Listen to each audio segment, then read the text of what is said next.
Hello everyone, my name is R N Srivastava और इस lecture में हम बात करेंगे एडी करंट्स के बारे में और इंडक्टेंस क्या होता है उसके बारे में डिस्कशन करेंगे। तो पहला देखते हैं एडी करंट्स। एडी करंट्स हमारा क्या होता है? सपोज हमारा कोई मेटल प्लेट है,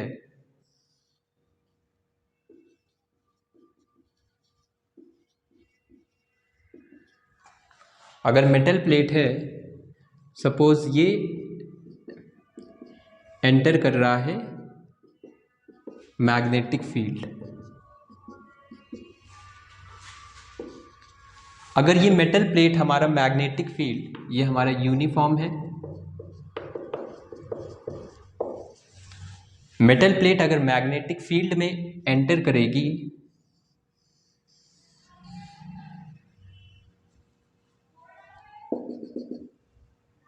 तो एंटर कर रही है, मतलब इसके थ्रू मैग्नेटिक फील्ड में एंटर कर रही, तो फ्लक्स में चेंज हुआ। इनिशियली फ्लक्स क्या था? 0।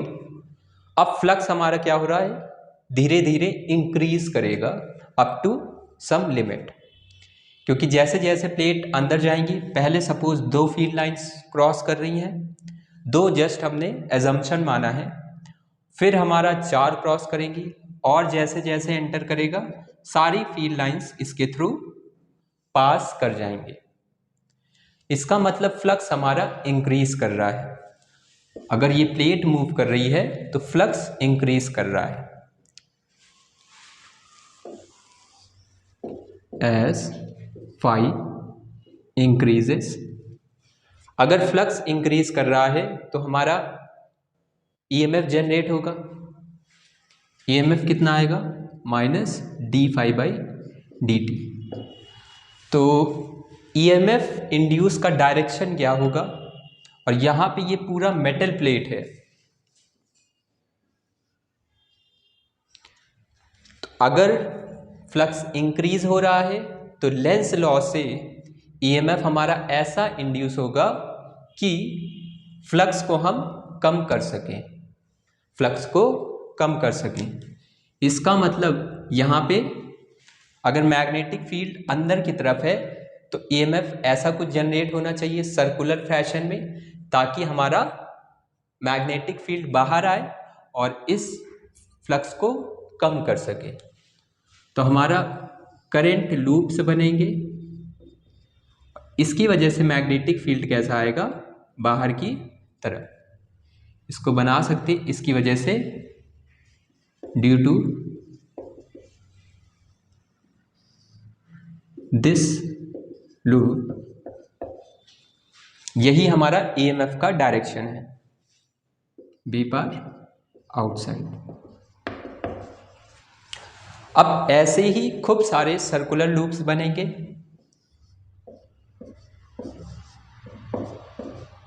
ये सर्कुलर लूप्स क्या हैं? मेटल में जो हमारे इलेक्ट्रॉन्स हैं वो मूव कर रहे हैं, क्योंकि फ्री इलेक्ट्रॉन्स हमारे घूम सकते हैं, और यही क्या करेंगे? मैग्नेटिक फील्ड इन करंट की वजह से आउटसाइड आनी चाहिए ताकि फ्लक्स हमारा कम हो सके। तो ये जो करंट है, मल्टीपल करंट्स है, इनकी वजह से मेटल क्या होगा? मेटल में हीट होगा, मेटल हमारा हीट होगा और अपनी एनर्जी को सराउंडिंग में लॉस करेगा। These circular currents are called eddy currents। तो ये जो पाथ डिफाइन कर रही हैं यही हमारा एडी करंट है। एडी करंट लॉस भी क्या है? अगर कम करना है तो हमें क्या करना पड़ेगा? इन लूप को छोटा करना पड़ेगा, क्योंकि जितना ज़्यादा करंट उतना ही ज़्यादा मैग्नेटिक फील्ड प्रोड्यूस होगा, और जितने ज़्यादा बड़े लूप उतना ज़्यादा एनर्जी का लॉस हमारा होगा। अगर हमें इस एडी करंट लॉस को कम करना है तो हम क्या कर सकते हैं,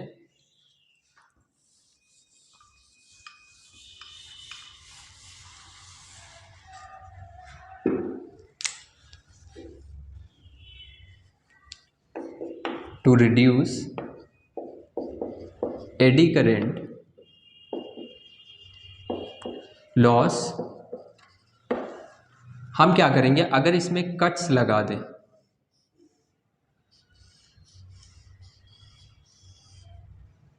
कट्स लगा दें, कैसा भी कट लगा दें,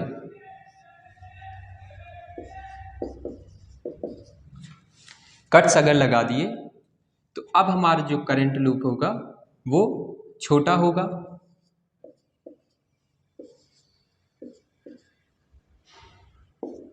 cuts are made so that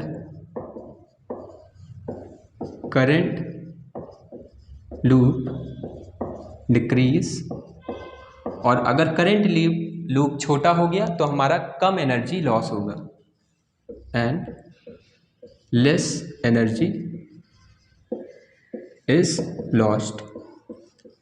और क्या बोल सकते हैं, करंट लूप छोटा हो जाएगा। दूसरा, यहाँ पे जो मेटल प्रेजेंट था उसकी वजह से अब हमारा करंट लूप नहीं आएगा तो भी हमारा एडी करंट का लॉस कम हो जाएगा। पहले सपोज 10 करंट थे, अब हमारे पास करंट तो है मल्टीपल, अब उतना हीट में लॉस नहीं हो पा रहा क्योंकि ये वाला रीजन और ये वाले रीजन का करंट प्रेजेंट ही नहीं है। तो हम एडी करंट लॉस को कम कर सकते हैं। कैसे कम कर सकते हैं, हमने कट्स लगा दिया। दूसरा है, अगर हमने प्लेट्स ली, प्लेट्स को मेटल प्लेट्स हैं, इनको ज्वाइन कर दिया एक स्टिकी सब्सटेंस से, इसको बोला जाता है लैमिनेशन। ये हमारा इस प्लेट के टुकड़े कर लिए तो हमारा ये कैसा है, नॉन कंडक्टिंग फ्लूइड, तो भी हमारा एडी करंट लॉस कम हो जाएगा। अब ये जो करंट आ रहा है, ये जो एक्स्ट्रा एनर्जी आ रही है वो कहाँ से आई उसको हम डिस्कस करेंगे। इसको नोट कर सकते हैं।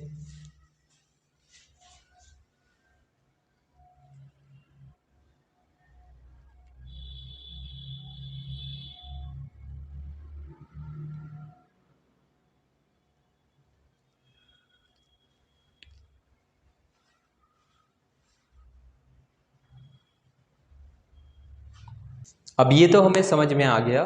अब ये एनर्जी आ कहाँ से रही थी, तो हम पॉइंट लिखेंगे, ये थर्मल एनर्जी प्रोड्यूस्ड, जो थर्मल एनर्जी हमारा प्रोड्यूस हो रहा है एडी करेंट्स की वजह से, due to eddy currents comes from, कौन सी एनर्जी कन्वर्ट हुई है थर्मल एनर्जी में। हमने देखा था प्लेट को हमने कुछ वेलोसिटी से एंटर कर रहे थे, comes from kinetic energy of plate, और जैसे ही हमारा प्लेट एंटर करेगी एनर्जी में लॉस होगा as it enters the magnetic field, kinetic energy is lost. इसी काइनेटिक एनर्जी का लॉस है वही हमारा थर्मल एनर्जी के फॉर्म में रिलीज हो रहा है। इसको हम क्या बोलते हैं, ऑल्सो नोन एज इलेक्ट्रोमैग्नेटिक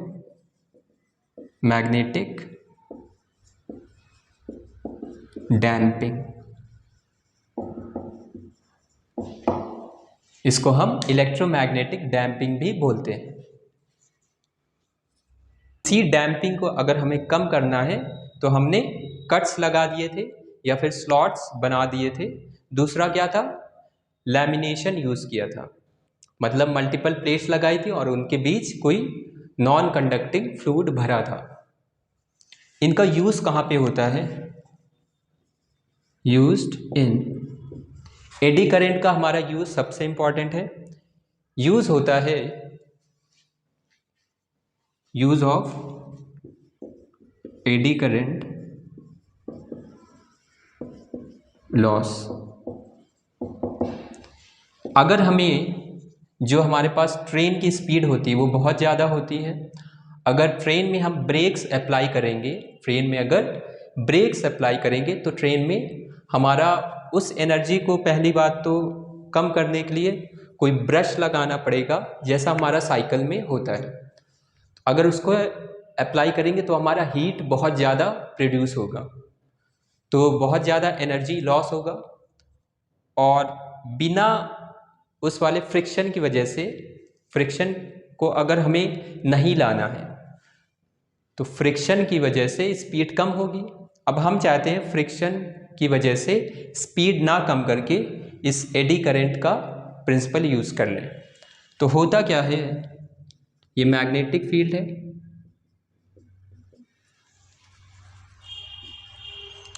ये हमारा सपोज ट्रेन का टायर है, इसमें हम मैग्नेटिक फील्ड को ऑन कर देते हैं, धीरे धीरे बी बार हमारा चेंज होता है और चेंज होगा तो फ्लक्स आएगा, फ्लक्स चेंज होगा। और ये कैसा है हमारे पास, सपोज ये रेल मेटल प्लेट है, इस वाले रीजन में हमने क्या किया है, अगर ये टायर हमारा घूम रहा है तो यहाँ पे जो भी आएगा घूमते घूमते यहाँ पे एनर्जी का लॉस हुआ, फिर हमारा नेक्स्ट एनर्जी का लॉस होगा।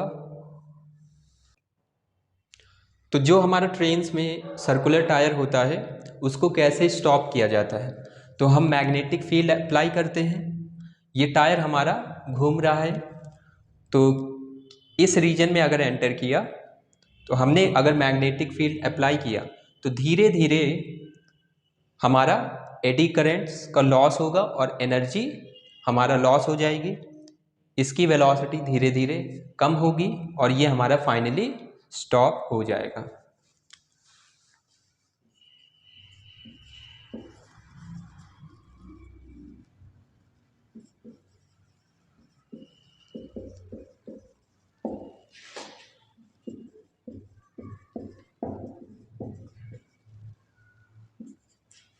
तो हम सिंपली फ्लक्स चेंज करके एडी करेंट्स आएंगे और एडी करेंट्स का यूज़ करके हम एडी करेंट का जो लॉस हो रहा है उसकी वजह से वेलोसिटी कम होगी और हमारा टायर रुक जाएगा। अब देखते हैं कि सेल्फ इंडक्टेंस क्या होता है। सपोज हमारे पास एक सर्कुलर लूप का वायर है, ये हमारा कैसा है, सर्कुलर लूप, इसे हमने एक बैटरी से कनेक्ट कर रखा है, तो बैटरी इसे करंट सप्लाई करेगी। मान लेते हैं ये वाला हमारा पॉजिटिव और करंट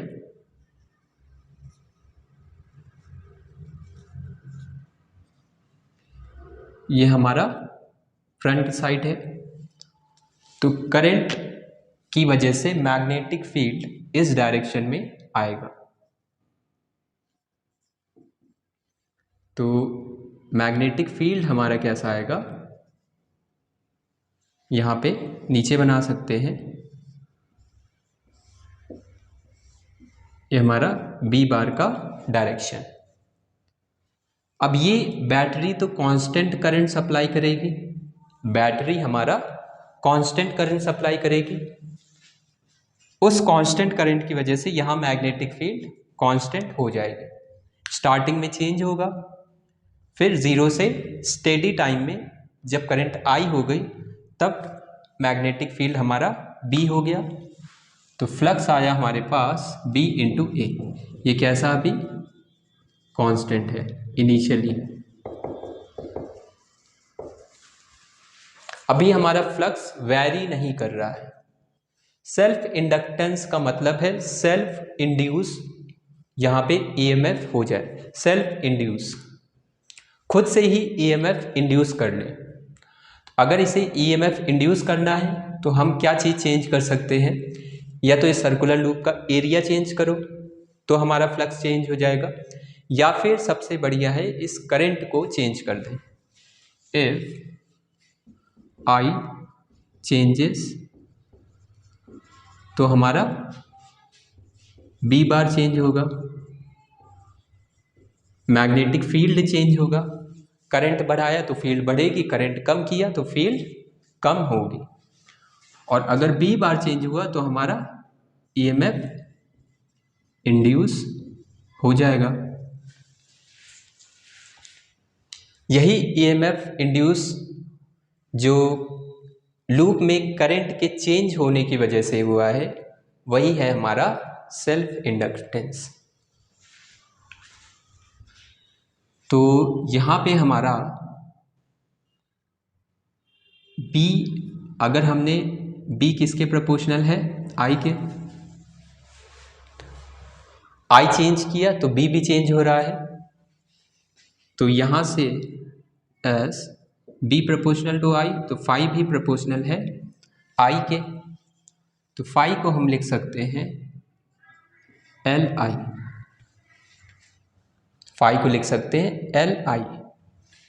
यही है L हमारा सेल्फ इंडक्टेंस।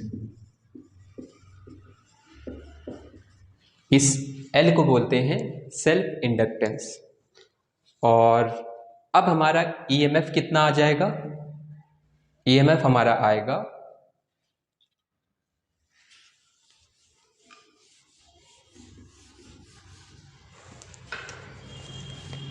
EMF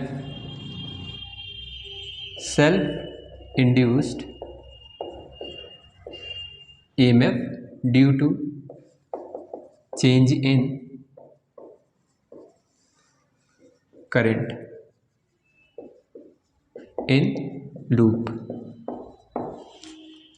EMF आएगा हमारा simply minus D phi by D T, D phi by D T minus D by D T of L I. L हमारा कांस्टेंट रहेगा, ये हमने कांस्टेंट डिफाइन किया है, तो minus L D I by D T. EMF हमारा क्या आ गया, minus L D I by D T. यही है हमारा सेल्फ इंडक्टेंस, या फिर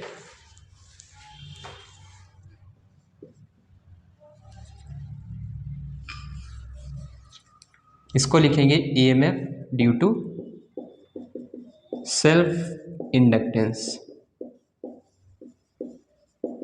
मतलब इसमें हमने देखा वायर पे करंट फ्लो हो रहा था, लेकिन वायर ने खुद से ही एक EMF इंड्यूस कर लिया जब उस वायर में से करंट चेंज हुआ।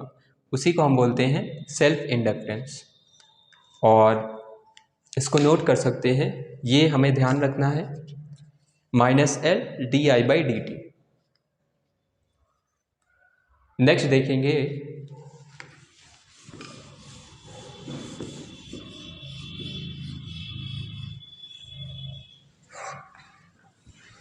अब हमने देखा था EMF आ गया था हमारा minus L D I by D T. इसको हम लिख सकते हैं L minus D I by D T. मतलब जो हमारा कॉइल है उसने EMF कैसा करा है, अपोजिट डायरेक्शन में इंड्यूस किया है। नेगेटिव साइन शो कर रहा है कि हमारा EMF अपोजिट डायरेक्शन में इंड्यूस हुआ है। तो अगर करंट हमारा राइट डायरेक्शन में चेंज हो रहा था तो ईएमएफ लेफ्ट डायरेक्शन में आया है। इसका मतलब इंडक्टर, ये जो हमारा ये जो कॉइल है, अगर यही मल्टीपल कॉइल होती और इस पे हम करंट चेंज करते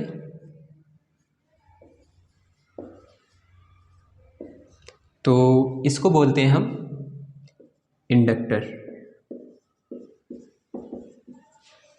तो इंडक्टर क्या कर रहा है, करंट को अपोज कर रहा है। Inductor opposes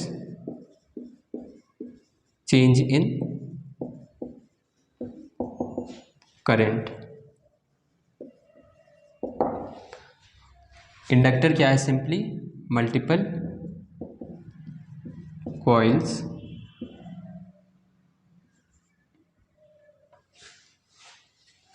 bounded. तो हमारा जो एक सर्कुलर लूप था, मल्टीपल सर्कुलर लूप है, उनको हमने बोल दिया है इंडक्टर। इसका काम क्या है, अगर कोई भी करंट में चेंज होगा तो ये क्या करेगा, उसको ईएमएफ प्रोड्यूस करेगा और उसकी वजह से करंट को क्या करेगा, अपोज करेगा।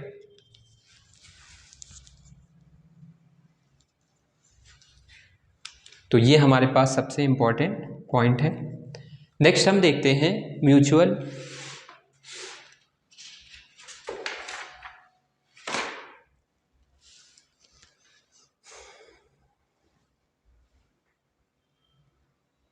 अब ये जो L है, L को हमने बोला सेल्फ इंडक्टेंस या फिर कोफिशिएंट ऑफ सेल्फ इंडक्टेंस। इसकी यूनिट होती है हमारा हेनरी। इसकी यूनिट होती है हेनरी। इसे कैपिटल S से भी लिखते हैं और इसकी यूनिट होती है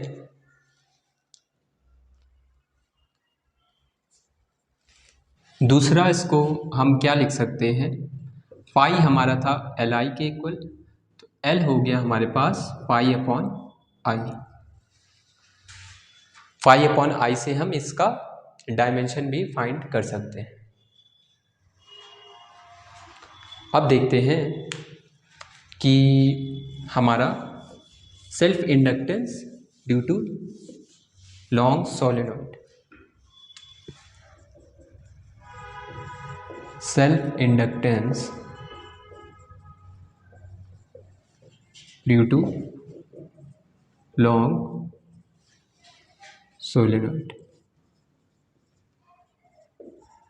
अगर हमारे पास लॉन्ग सोलेनॉइड का पहली बात क्या मतलब है, या तो उसका लेंथ इनफाइनाइट हो या फिर सोलेनॉइड का जो रेडियस है उसके लेंथ के कंपैरिजन में बहुत कम हो।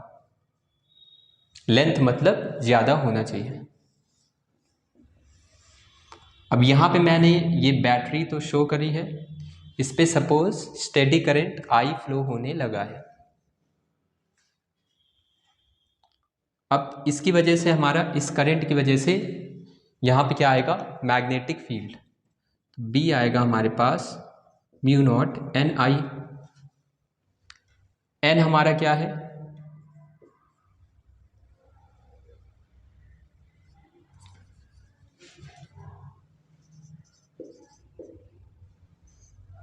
एन हमारा है नंबर ऑफ टर्न्स पर यूनिट लेंथ। तो इसको लिख सकते हैं n equal to n by l. इसका लेंथ ले लेते हैं, लेंथ हमारा एल मान लेंगे और नंबर ऑफ टर्न्स एन है। अब हमें क्या करना है, इंड्यूस्ड सेल्फ इंडक्टेंस फाइंड करना है। तो अब करंट चेंज होना पड़ेगा। इफ आई चेंजेस, अगर करंट चेंज हो रहा है टाइम के साथ, अगर करंट हमारा चेंज हो रहा है टाइम के साथ तो बी भी चेंज होगा, बी विल ऑल्सो चेंज, और बी चेंज हुआ तो फ्लक्स चेंज होगा। EMF आ जाएगा हमारे पास d∅/dt। इसको हम लिख सकते हैं माइनस, बी चेंज हो रहा है, फ्लक्स आएगा d/dt ऑफ b इंटू ए, और क्या आएगा, एक की वजह से b इंटू ए, n टर्न्स है तो ये आ जाएगा n टाइम्स, तो माइनस AN dB/dt, तो minus AN into dB/dt, differentiate करते म्यू नॉट n di/dt, ये आएगा हमारा EMF। हमें तो सेल्फ इंडक्टेंस फाइंड करना, मतलब L हमें फाइंड करना है। L को कैसे निकालेंगे वही हमें देखना है। अब पुट कर देते हैं,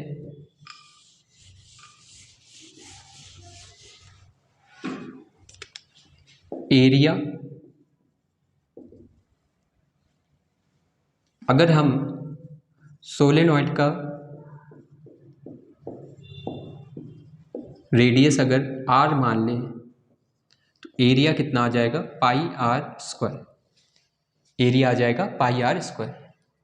देयरफॉर E का वैल्यू आ गया minus πr² n mu naught इस n di/dt, तो minus πr² n mu naught, n को क्या लिख सकते हैं, n/l di/dt, देख सकते हैं आसानी से।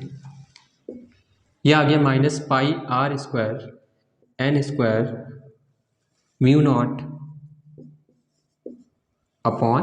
l di/dt, यह आ गया हमारा EMF। हमें तो सेल्फ इंडक्टेंस फाइंड करना है, तो पहले इतना नोट कर लें।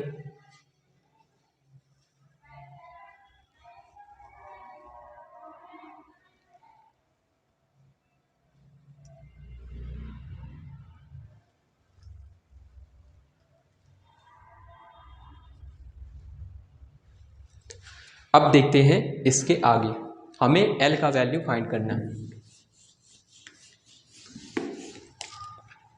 एस E = -L di/dt, ये हमारा होता है इंड्यूस्ड सेल्फ इंडक्टेंस का EMF।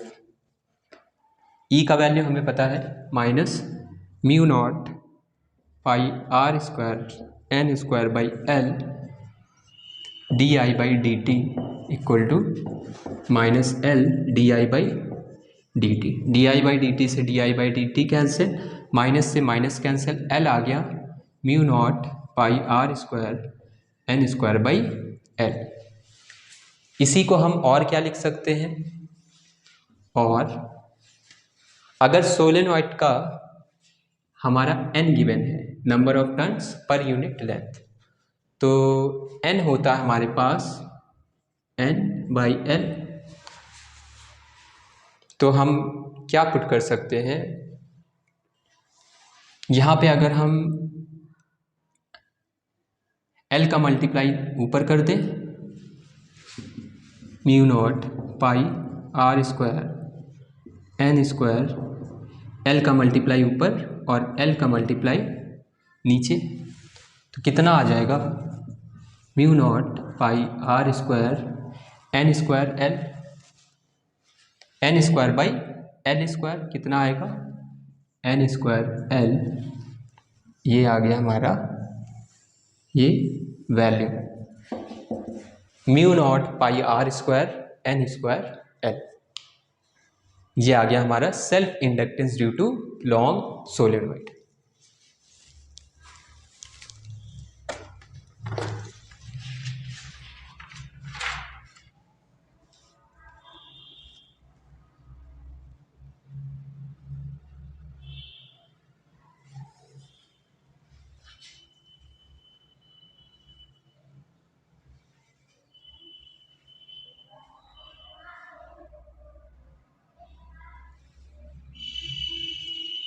अब L हमारा किस पे डिपेंड कर रहा है, N पे डिपेंड कर रहा, नंबर ऑफ टर्न्स पर यूनिट लेंथ, लेंथ पे डिपेंड कर रहा, रेडियस पे डिपेंड कर रहा।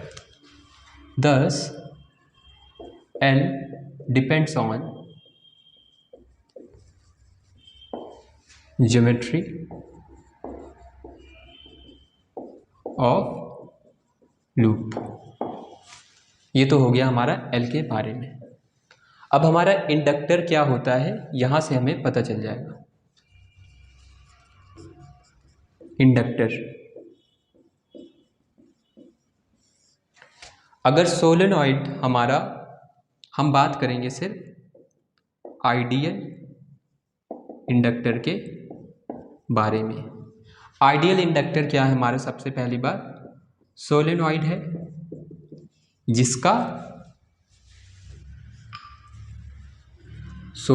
जिसका रेजिस्टेंस हमारा 0 है, पर सेल्फ इंडक्टेंस हमारा प्रेजेंट है।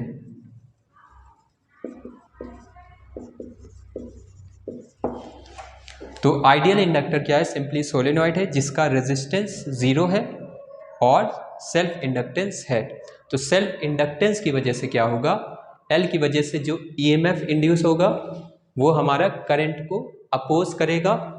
तो जो हमने पहले पॉइंट लिख रखा था, तो इंडक्टर को बनाते कैसे हैं सोलेनॉइड जैसा, और ये हमारा है इंडक्टर, बोल सकते हैं आइडियल इंडक्टर। अगर हमारा रेजिस्टेंस गिवन होगा वो वाला केस दूसरा होगा। इसके आगे देखेंगे।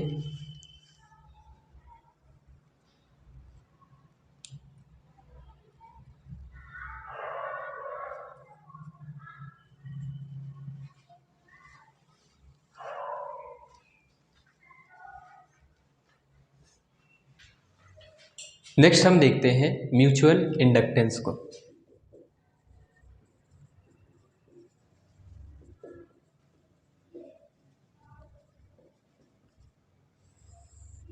तो सपोज हमारे पास दो कोएक्सियल सोलेनॉइड है, ये छोटा वाला लूप सोलेनॉइड का, ये बाहर हमारा बड़ा वाला सोलेनॉइड।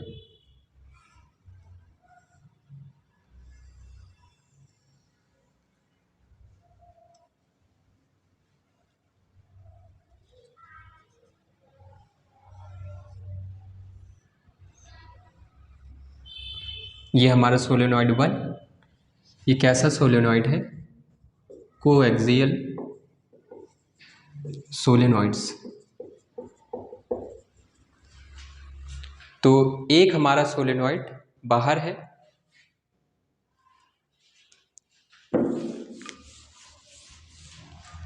नेक्स्ट हम देखते हैं म्यूचुअल इंडक्टेंस। तो सपोज हमारे पास ये पहला सोलेनॉइड है और ये हमारे पास दूसरा सोलेनॉइड है।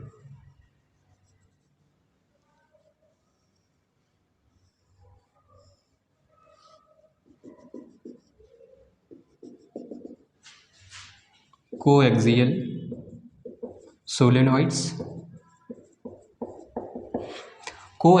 सोलेनॉइड्स है हमारे पास। इसको बोल देते हैं अंदर वाले को S1, बाहर वाले को, अंदर वाले सोलेनॉइड को हमने बोला है S1, बाहर वाले को S2। अब कुछ बातें लिख लेते हैं। S1 का रेडियस हमने लिया है R1, नंबर ऑफ टर्न्स पर यूनिट लेंथ N1, S2 का लिया है R2 और नंबर ऑफ टर्न्स पर यूनिट लेंथ N2। तो सपोज इस S2 में हमने I2 करंट पास किया। If I2 current is passed through S2। अगर S2 में करंट पास करेंगे तो S2 के अंदर मैग्नेटिक फील्ड क्रिएट होगा, then field due to, then field is B2 लिख दें अगर, म्यू नॉट इसका नंबर ऑफ टर्न्स पर यूनिट लेंथ इंटू I2, ये आना चाहिए हमारे पास mu not N2 I2।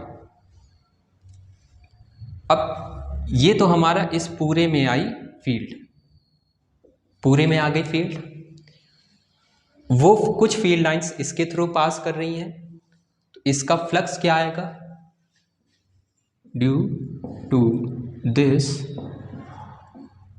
Flux linkage with S1, कितना फील्ड लाइंस पास कर रही है S1 से, तो phi1 आ जाएगा फॉर ईच लूप। अगर हम एक लूप का देखें तो phi1 कितना आएगा, जितना मैग्नेटिक फील्ड इनटू एरिया, कौन सा एरिया आएगा, फील्ड हमारा सिर्फ इतने एरिया से क्रॉस कर रहा है, इसका एरिया आएगा A1, तो B2 इंटू A1, तो फ्लक्स आ गया हमारे पास phi2, इसको लिखेंगे phi1 क्योंकि फ्लक्स लिंकेज विथ 1 है ये। B2 है हमारा mu naught N2 I2, A1 को क्या लिख सकते हैं, पाई R1 स्क्वायर, पाई R1 स्क्वायर। इतना फ्लक्स हमारा लिंक है इस फर्स्ट वाले सोलेनॉइड से। अब हम देखेंगे, पहले इसको नोट कर ले, देखते हैं, पॉज करके भी नोट कर सकते हैं।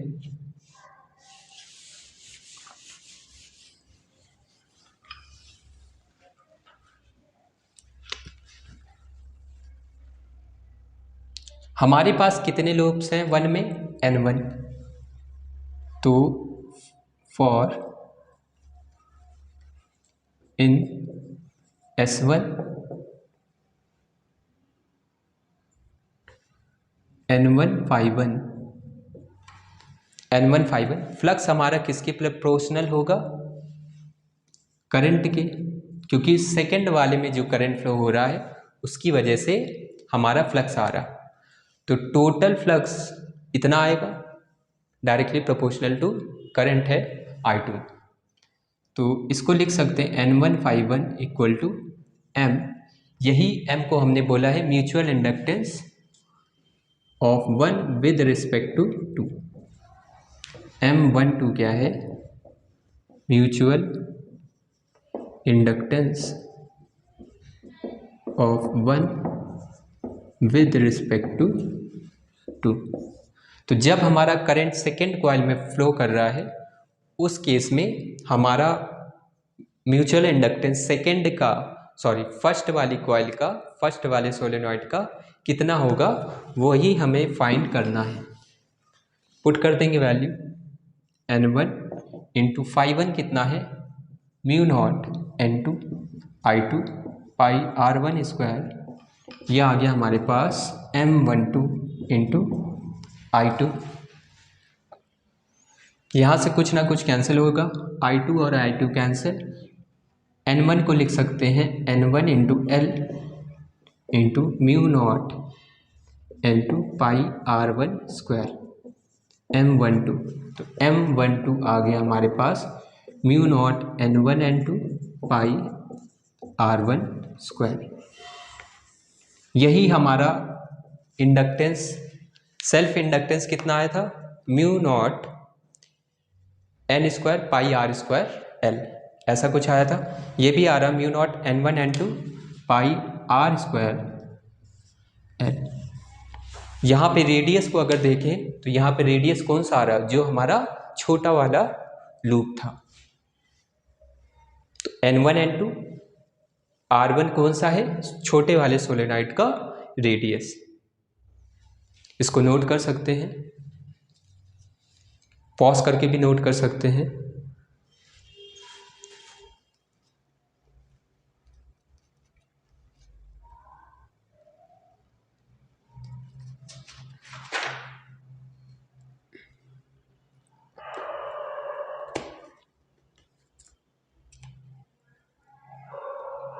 ये जैसे हमने 1 विद रिस्पेक्ट टू 2 निकाला है, वैसे ही हम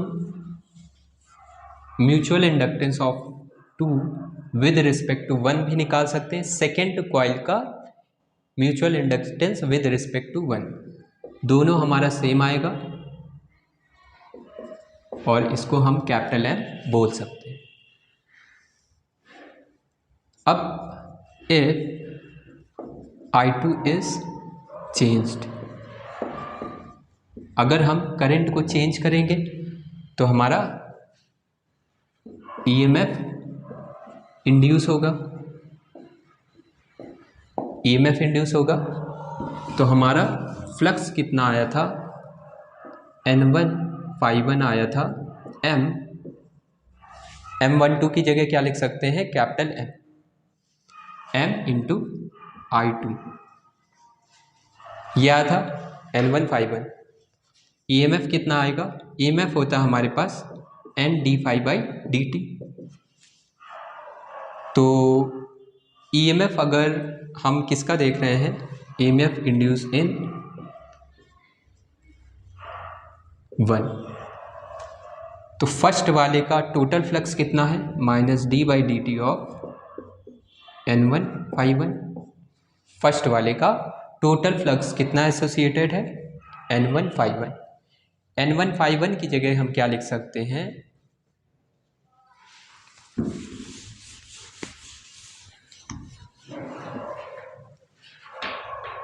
E equal to -d/dt of MI2, तो -MdI2/dt, तो ये आ जाएगा induced EMF due to mutual inductance between the wire. तो अगर हमारे पास 2 कॉइल हैं आसपास रखी हैं, सपोज ये कॉइल है, ये हमारा गैल्वेनोमीटर है, ये हमारा कॉइल C1 है, ये हमारा बैटरी। जैसे ही हम इस स्विच को क्लोज करेंगे तो यहाँ पे करंट फ्लो होगा, जैसे ही हम इस स्विच को क्लोज करेंगे करंट फ्लो होगा और करंट हमारा 0 से एक स्टेडी स्टेट में आएगा।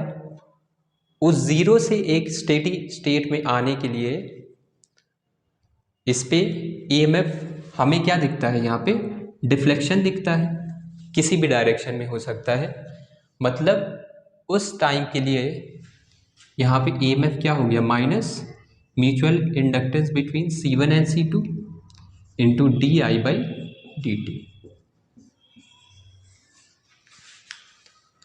जैसे ही हम स्विच को क्लोज करेंगे तो हमारा करंट फ्लो होगा, 0 से मैक्सिमम लिमिट तक जाएगा बहुत ही कम टाइम में, क्योंकि हमारा जैसे ही हम स्विच को क्लोज करते हैं थोड़ा सा डिफ्लेक्शन देता है, फिर ओरिजिनल स्टेट में आ जाता है।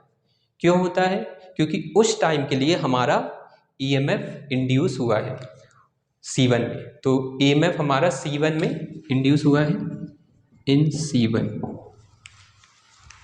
और उसी की वजह से हमारा करंट फ्लो हुआ है।